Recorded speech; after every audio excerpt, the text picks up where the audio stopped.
কিছু বলার আগে একটু ভাবো। হ্যালো, আমি কাজু সরকার।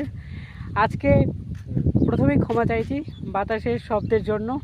তাহলে চলো শুরু করা যাক ভিডিওটি।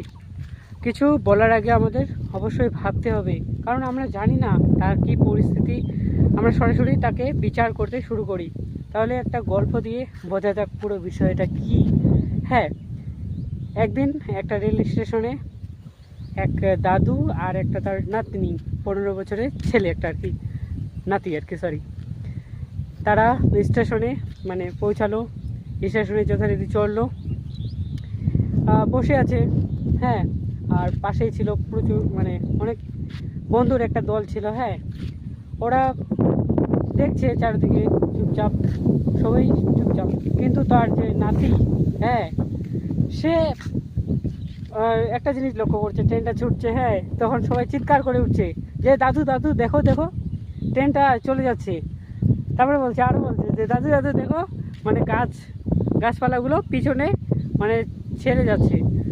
আর ছেলেগুলো তো অবাক, তার বন্ধু দলগুলো তাদের যে বগির যে ছেলেগুলো ছিল, মানুষ যে ছিল, তারা সবাই অবাক হয়ে যাচ্ছে সেই ছেলেকে দেখে। আরে এ কী বলছে, কেন চিৎকার করছে এরকমভাবে? 15 বছরের ছেলে এরকম তো স্বাভাবিকভাবে বলবে না। হ্যাঁ, তো তার দাদু বলছে, মৃদু হাসছে যে হ্যাঁ বাবা, যে গাছপালাগুলো আমরা ছেড়ে ছুড়ে চলে যাচ্ছে আর কি, ট্রেনটা ছুটছে। সো তার দাদু তাকে কিছু বলছে না। হ্যাঁ, তখন আরও সেই ছেলেটা, হ্যাঁ 15 বছরের সেই ছেলেটি আরও চিৎকার করে উঠলো, দাদু দাদু দেখো, আপেলওয়ালা আসছে, আমাকে আপেল দাও, আমি আপেল খাবো। এরকম জোরে করে চিৎকার করে উঠলো। তারপরে সেই ছেলেগুলো সেই কম্পার্টমেন্টের সেই ছেলেগুলো বললো যে এই ছেলেটা কি পাগল আছে নাকি, বলেই ফেললো আর কি, যে কেন এই চিৎকার করছে, এত পাগল, একেবারে পাগল, যে একে চিকিৎসা করান দাদু। হ্যাঁ, এত বড় হয়ে গেছে, এরকম চিৎকার করছে কেন, এরকম বলছে। তো দাদু তারপরেও একটু হাসলো, চুপ করে থাকলো।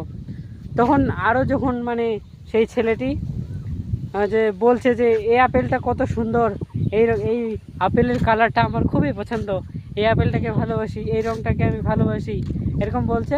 তখন সেই কম্পার্টমেন্টের ছেলেগুলো আরও অবাক হয়ে গেল। এখন তাকে জিজ্ঞাসা করলো যে সত্যি পাগল এই ছেলেটি?